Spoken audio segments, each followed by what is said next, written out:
Hello, I'm Bob Weeks for Wichita Liberty TV, your weekly source for news, analysis, and commentary about Wichita and Kansas government and public affairs. We're broadcast on KGPT, channel 26.1, also its companion website, kgpt26.com. Some of you may know me from my blog, that's the Voice for Liberty at wichitaliberty.org. There the motto is individual liberty, limited government, and free markets in Wichita and Kansas. If you'd like to learn more about the issues covered today or to contact me, well, just please visit wichitaliberty.org. You can subscribe to the email newsletter, like the Voice for Liberty on Facebook, and follow me, Bob Weeks, on Twitter. Well, Sedgwick County is working on its budget right now, and there's a lot of pressure being applied by those who benefit from county spending. The proponents of spending are very vocal, but where are the opponents, that is, those who favor cuts? Well, they are very much less noticeable. And in a letter to the editor of the Wichita Eagle, a writer remarked on this, stating, "But apparently few of them felt strongly enough to come to the commission hearing and express their support of budget cuts." Well, he was referring to the public hearing held on Wednesday, July 29th, when some 50 people spoke, with just 3 supporting cuts. And this lopsided ratio is not surprising. It's an example of the well-known phenomenon of concentrated benefits and dispersed or diffuse costs. It observes that for most government spending programs, the benefits are showered on a very few, very visible recipients who benefit greatly. There were 47 of these speaking at the public hearing, and they are highly motivated. But the costs of these spending programs are spread across everyone, or at least a large group of people, and for them the cost is small. In fact, politicians use this argument in favor of their spending programs. Sedgwick County Commissioner Dave Unruh observed that the proposed county property tax cuts amount to a savings of $1.37 per year for the owner of a $100,000 house. His arithmetic is probably correct, and so is his understanding of human nature. Most people look at the small cost of any single government spending program and realize it's not worth much personal effort to save $1.37 or whatever per year. And since the cost of each spending program is small for any single person, not many get worked up and take action. That's why only 3 of the 50 speakers oppose the spending programs. Politicians and beneficiaries of these spending programs rely on this imbalance of motives. Now, in the discussion of the budget and potential cuts, many people have appealed to the commissioner's sense of charity. But not often mentioned is that most of the organizations seeking county funding are charities already, and anyone may make contributions directly to them. Some people have testified that they don't need a cut in their taxes, or that they would be willing to be taxed even more so that these organizations, like the zoo, let's say, could have even more funding. Perhaps these people do not realize that it is within their power to make contributions to these charities at any time they want. It seems that as a group, we have forgotten that charity is a voluntary act, and that government taxation and spending is not charity. This is evidence of further drift from a civil society where things like zoos and medical care for the poor were handled on a voluntary and cooperative basis. Instead, today we fight about this stuff. Now, those who call on government intervention to take care of the less fortunate and who rely on Christian teachings to support such government action, well, they often forget that government is based on coercion, not the free will that God created us with. As P.J. O'Rourke wrote, "There is no virtue in compulsory government charity, and there is no virtue in advocating it. A politician who portrays himself as caring and sensitive because he wants to expand the government's charitable programs is merely saying that he's willing to try to do good with other people's money. Well, who isn't? And a voter who takes pride in supporting such programs is telling us that he'll do good with his own money if a gun is held to his head. One thing that many people are bitter over is funding for the Sedgwick County Zoo. And here's something that you may not know about the zoo. In 2007, the Sedgwick County Commission authorized a loan of up to $2.4 million to the zoo so it could build a restaurant called Plaza Bistro. The idea for this is credited to just retired county manager Bill Buchanan. And according to meeting minutes, the manager told the commissioners, "A new restaurant in the zoo will make some money for the zoo. It is a feature that zoos around the country use as a way to attract people and as an additional revenue source." Buchanan, the county manager, pitched the loan as a way for the county to earn a little bit more interest than a treasury note would earn, and also as a way for the zoo to save over $100,000 in interest on the loan. And if the zoo was not able to repay the loan, well, the county manager said that the county's annual contribution to the zoo could be a repayment source. But he also told the commissioners, no one is anticipating that. And Mark Reed, the zoo's director, told the commissioners, "It is my desire and hope to have this paid off in 5 to 7 years." Well, so what happened with this loan? Well, the zoo borrowed a total of $2.2 million in 2 draws in 2007 and 2008, and payments were made by the zoo through 2013. As of the end of 2014, the zoo owed $936,000 on this loan, according to the county's financial report and other documents. And in 2013, the commissioners authorized a 5-year moratorium on loan payments to start in 2014. And these deferred payments are in the amount of $234,000 for each year. And besides deferring these payments, the commission decided that interest will not accrue during the moratorium. This seems pretty generous to me. And besides this, helping out the zoo when it wasn't able to pay back its loan, well, the commission gave the zoo an extra $5.3 million last year to help with construction of a new exhibit. That figure is just about the same as the county's annual contribution to the zoo. But this year, the commission proposes holding zoo funding steady instead of increasing it by about 7% as agreed to several years ago. For that, the commissioners are being scolded for not honoring a commitment. They are told they are dishonest and unconcerned about the future of the county. Well, the zoo is not honoring its commitment to repay a loan.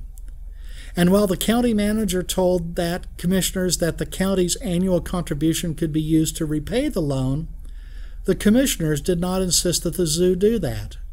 Instead, they granted an interest-free deferment. Then they chipped in $5.3 million on top of their annual funding commitment. So tell me, who is being selfish in this case?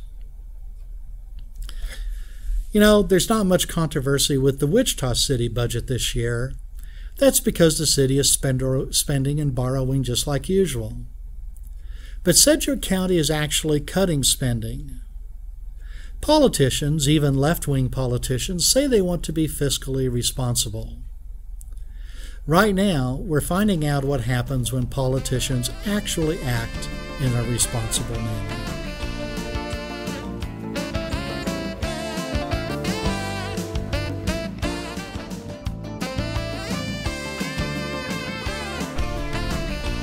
Welcome back to Wichita Liberty TV. I'm Bob Weeks. A few weeks ago, I showed you some videos from the Luv Guv series produced by the Independent Institute, a think tank located in Oakland, California. The Institute says Luv Guv depicts an overbearing boyfriend, Scott Gavinsky, who foists his good intentions on a helpless, idealistic college student, Alexis. Each episode follows Alexis's relationship with Guv as his intrusions wreak comic havoc on her life, professionally, financially, and socially. Alexis's loyal friend Libby tries to help her see Guv for what he really is, a menace. But will Alexis come to her senses in time? Well, here's the third episode in the series. It's about 5 minutes long.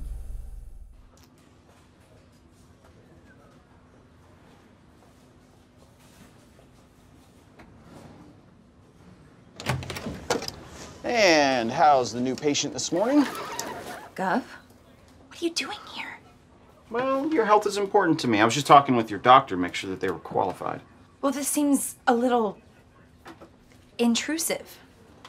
If making sure you get the health care you deserve is intrusive, then I will be constantly intrusive for the rest of your life, and it will be impossible to get rid of me. Now, let's get you undressed. Yeah. Right now? Yeah. You're making me feel uncomfortable. Yeah, well, there's some things in your file that made me uncomfortable.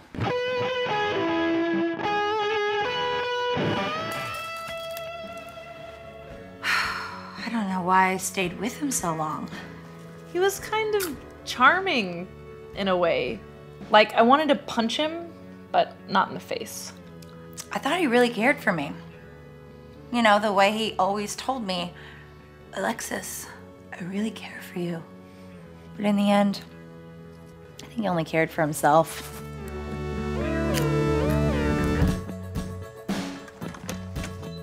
It's Guv. What's going on? My job just canceled health insurance because it was getting too expensive for them. So Libby's helping me find a new plan. If you wanted to know about health insurance, you should have asked me. You know about health insurance? When it's something important, I make it my job to know. That's who I am. Well, I'd like to find a new plan soon because I think I'm getting a cold. Oh, you wouldn't use health insurance for a cold. You expect to get colds every so often. Insurance should be for things we don't expect. So we all agree to contribute a little bit now so that we're covered in case something really big happens. Like if I get hit by a car. I would definitely contribute to you getting hit by a car. Health insurance is about people getting the care that they want. Well, Libby thinks I should get a health savings account plan where I just do catastrophic coverage. And it's because of people like Libby that there are so many Americans right now who don't have health coverage. For this to work, everybody needs to pay their fair share. All right? It's a delicate balance. But with the right focus and forced intervention, everything will work out perfectly. Do you have a screwdriver? I just don't understand why it has to be so expensive. It's because of how people treat insurance. We're all divorced from the actual cost, but mandated to pay for certain things, completely destroying market incentives to reduce costs. You can see about it right on here.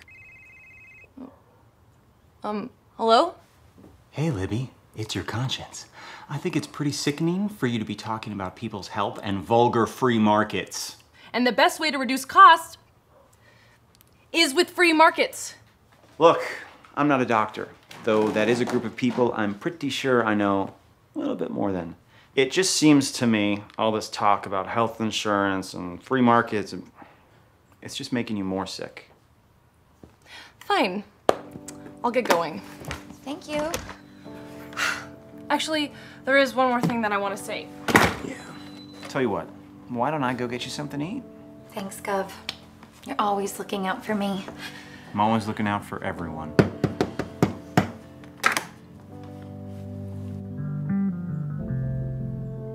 Hey, sweetie. I brought dinner. You're the best. Of course. By the way, surprise! I found a health insurance plan for you. I already enrolled you and signed you up. Wait, what? Alexis, I really care for you. And you seem so confused about all the choices, and I really wanted to help, and this is a big part of what I do, is protect people from choices.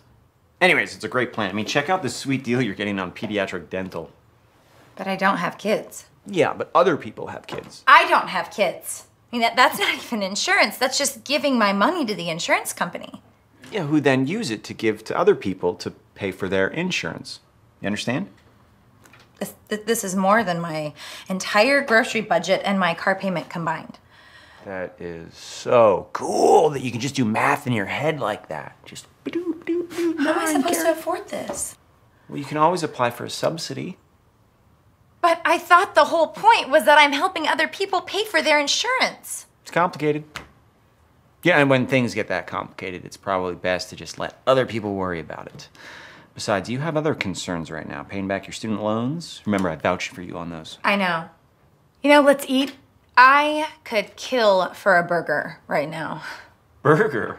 No way. I mean, now that you're in the health pool, people are really counting on you to stay healthy. So, salad for you. No dressing. This seems like a double standard. Nope. It's a double cheeseburger.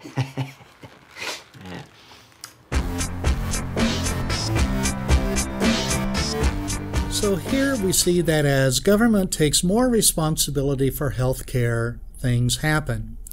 Government intrudes in our lives even more, as when Gov tells Alexis, "There's some things in your file that make me uncomfortable."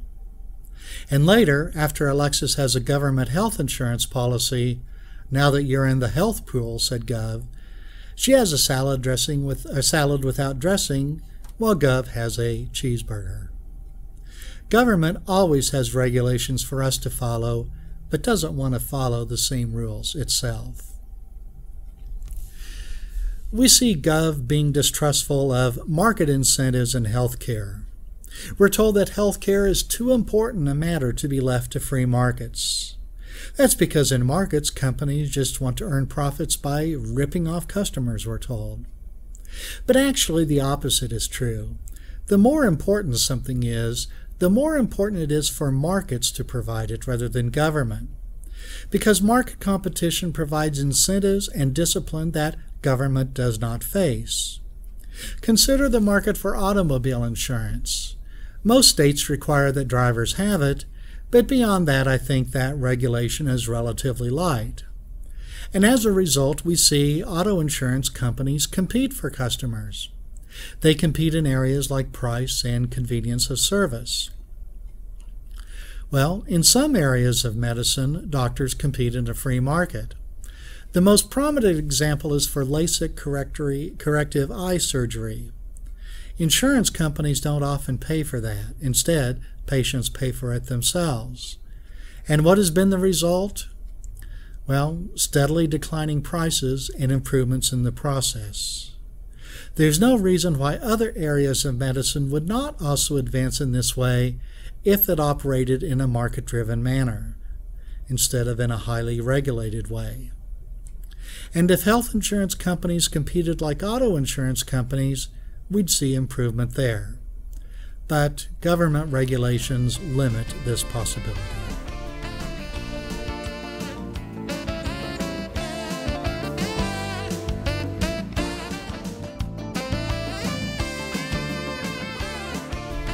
Welcome back to Wichita Liberty TV. I'm Bob Weeks. Here's another episode from the Luv Guv series from the Independent Institute. This video covers government intervention into the housing market. You know, I'm really gonna do it. I'm gonna buy a house. Good! Because home ownership, that's the American dream. And everyone deserves to be a part of it.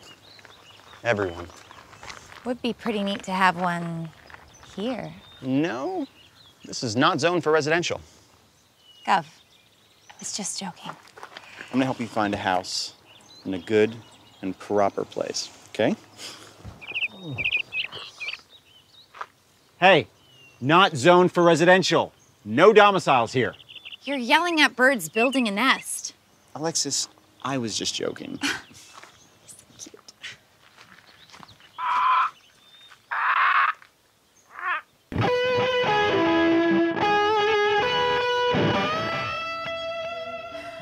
I can't believe I was gonna buy a house with him. Everyone has a blind spot. Yours is Gov. Mine is, well, if I knew, it wouldn't be a blind spot. Thinking people want to hear you talk about bitcoins. Everyone wants to hear about bitcoins. The blockchain is the future of global currency. But I guess you have other things on your mind right now. Gov. It seemed like he knew everything. So, are you sure about this? Buying a house is a really big financial decision. Gov thinks it's a great idea. Oh, he thinks it's a good idea. Do you not like Guv? No, it's not that I don't like him. It's just that he's kind of like a black hole sucking everything into his singularity of awfulness. Yep. Guv is quite a force. Speaking of Guv, hey, Lexi, you ready to go house hunting? You're here. Well, it's really great to see that you can survive in direct sunlight. She was just helping me make sure my price range is right so that everything fits within my budget. Budget? What is that? Never even heard of such a word. You know what this is? This is Libby once again being focused on prices and costs. You deserve to be in a house that you want. I'll make sure you get the money you need to make it work. But that's how we got that housing bubble. See, it's not a question of deserve. The finances have to be there too. Now, if you look at this, you can see the history Do you mind if I just... Wow, that is great. Oh, I accidentally deleted your app. No, wait. Now I deleted it. Let's go get you a house. It's your right. Here we are. Doesn't it just have the cutest curb appeal? I love it. It's on wetlands. Gonna have to have this bulldozed. I think that's just a sprinkler. That's for the EPA to decide. All right, well, on to the next one. He's meticulous. I think financially I can make this one work. I'll have to make a few sacrifices. Only buy off-brand cola, steal my neighbor's Wi-Fi.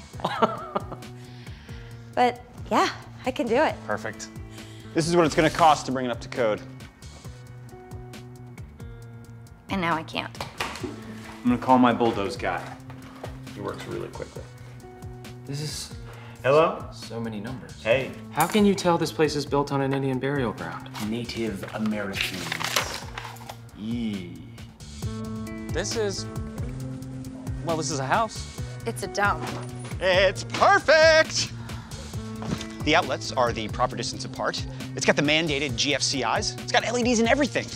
And you gotta see a proper return on these handrails. It still seems expensive for what it is. But I guess this is the best I can maybe afford. Let's get you a loan. I love loans. It's the best part of home ownership. Oh, and I'll get you that paperwork when you've already left. Alexis, your loan has been denied. What? Why? Well, you can't expect to be approved for a $225,000 loan when you're already hundreds of thousands in debt. That's not true. Maybe I wrote my social security number down wrong. Sometimes my 4s look like 9s. And... Well, my denials never look like approvals. If it's a question of social security numbers, I might be able to scrounge some more up. How did I get in all this debt? Can you help me? With what? Don't you have savings? No. I thought you had some high-paying job. No, I don't have a job. I mean, I never really had a job. So now you're always throwing money around. Oh, I'm massively in debt. Massively. Except that it's actually other people's debt, so it's complicated. You ran up all this debt on me? Did you not know about this? I'm bankrupt. You've bankrupted me. Do you two need a moment alone, or? Look, however bad bankruptcy is, no matter how bleak this looks right now, I just need you to keep one thing in mind. You still have to pay back your student loans, because those don't go away. Oh no, you haven't paid those back yet? Oh, that's not good. Not even close.